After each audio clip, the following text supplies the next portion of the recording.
This is Melissa Thomas with Florida National News. We are here in downtown Orlando at the Orange County Board of Commissioners to interview one-on-one with Commissioner Emily Bonilla of District 5. So stay tuned for our one-on-one interview with her. This is part of our FNN Politics and Power series, where we'll be going around interviewing elected officials so that we can find out more for you about the areas that they serve. This is Melissa Thomas with Florida National News, here with Orange County Commissioner Emily Bonilla. Thank you so much for taking the time to do a one-on-one interview with us today. I know your schedule is quite hectic. So I'm just going to jump right in. You're responsible for District 5. Kind of give our viewers an overview of what areas District 5 entails and the different kinds of needs that each area has. Okay, well, it's a very diverse and large district. It starts from the west at College Park. It includes Maitland, Winter Park, downtown Orlando, Rollins College, Full Sail, that north of 50 section, all the way east to the St. Johns River, and it comes down where the Econochatchee River is. It does not include Avalon Park Boulevard. Avalon Park, though, it goes more east of that. And what are the specific needs that you've heard from those different sections, given the uniqueness of each community? Well, it's very diverse from one end to the other. In downtown Orlando, it's a vibrant, growing city, and the people in that city, they want walkability, pedestrian and bike-friendly roads. They also want some green space within the urban infill. So they do want urban infill, but smart enough to be able to have some green space to escape, the city life, walk their dogs, have some outdoor recreation. And then we have Winter Park, which it's a beautiful city. I love Winter Park. And they've done a really good job when they were incorporated in having a style to the city, and they want to preserve that. Same thing with College Park. They have a small town feel, and so does Maitland. They want to preserve that. So you do have urban infill, but at the same time, they want to preserve the historic aspects of their cities. And then we have the middle section, which is low middle income families, also surrounded by the universities. And then you have the UCF area, which is also in District 5. Most of the major universities is in District 5. So I do have a huge student and transient population, and they have their own concerns, which changes because they're here and then they go home. And then we have the rural East Orange County area, which is diverse in its socioeconomic standing, because there's low income, middle income, and even high income in that area. And they have a lot of issues right now with the water quality and poverty, homelessness. And so it's a very diverse mix of issues across the spectrum of District 5. You certainly have quite a lot of work cut out for you. Yes, I do. But thank you for rising to the occasion and being ready. Thank you. Our phones ring a lot. We're very busy here, but we're here for the community. So far, given you've been here first 5 months, how has it been for you so far? Well, I've learned a lot. It's been eye-opening. Before I became commissioner, I was just another citizen.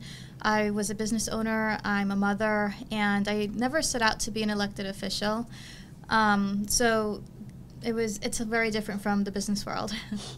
Definitely. Is it a little more hectic, or is it more stressful? Like, what kind of differences have you seen? Well, the business that I was in was high stress, so okay. I'm very secure and comfortable in a high stress environment. It just operates differently than a private business. Given the campaign that you've had, have you been able to begin working on any of the campaign issues that you spoke about, or? Well, one of the biggest victories for the community and myself was that after I got elected, we were able to, one of the commissioners changed her vote on the Lake Pickett North development, and that was one of the issues that I was running on, was to preserve the rural lifestyle that's out in the East Orange County area. Definitely. Congratulations on that. Thank you. That's amazing. Your involvement in the community, what feedback have you been receiving from the District 5 constituents so far? Well, a lot of their comments, we just had a community meeting as well, and they were very happy with it, and they felt heard, and the biggest thing that they were asking for was more transparency and to be heard. So they do want to have meetings at times that they can attend, because a lot of them work 9-to-5 jobs, and the way the meetings are currently, you have public comment at 9 o'clock in the morning. Okay. So one of the repeating themes I was hearing is more transparency and for the people to be heard. And what is the biggest challenge you've been encountering so far? The biggest challenge is that I look very young for my age, and so people underestimate me and don't understand that I actually come to the table with several years of business experience. Like I said, I'm a mother. And so I've been in the PTA, HOA board, and I've lived in multiple cities across multiple states, so I have that experience to bring to the table as well. So you mentioned that you heard the constituents say they want more transparency. So what measures are you going to put in place? Okay, well, I just started with the community meeting, and I really call it a work session because it's getting the people involved and sharing their ideas, and I let them lead the discussion. So I go in there and I say, I'm not going to tell you anything right now. I want to hear from you, and I want you to lead the discussion and lead what you want me to do. So I'm hearing from them. They're putting together my agenda, and I'm going to put forward their agenda in the strategic plan. In order to make sure that I execute? There you go. In order to execute the strategic plan, I'm putting together advisory boards of the community of District 5 to help me implement these strategies that they actually started and put together. We're going to have several more community meetings. The first one we had was in East Orange County, and that was just the first one. We're going to have at least 2 more in East Orange County. We're going to do the same thing in other areas of District 5.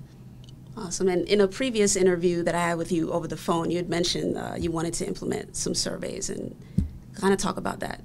Yes, so the first step was having that first work session to see what their priorities are. We're taking all that information and putting it together into a survey that we could then send out and narrow down those priorities, and then have another work session to work on those priorities. Given your campaign experience, especially since you didn't quite, this was a new path for you, what advice would you give someone that's interested in campaigning for an Orange County Commission seat? Know what you stand for, have a good, strong platform, because people can see right through you, and the people deserve someone who's going to be there for them, who's going to hear them, and best represent them. We need new people with fresh ideas and who are innovative and not afraid to take risks. Thank you so much for your time, and if there's anything else you'd like our audience to know, by all means. Well, I'm here for the people. I'm here to listen to what they want, and it's their agenda, not mine. They can reach me by emailing District 5 at district5@ocfl.net. And the phone number is 407-836-7530. Commissioner Bonilla spoke in great detail about not only the districts that she serves, but several of the action plans she has, especially about hearing her District 5 constituents about transparency. She really took that to heart and plans to make some great efforts, including having the survey, including having what she called the work sessions, and a few others. Stay tuned for more interviews with more elected officials at FloridaNationalNews.com. This has been Melissa Thomas from downtown Orlando.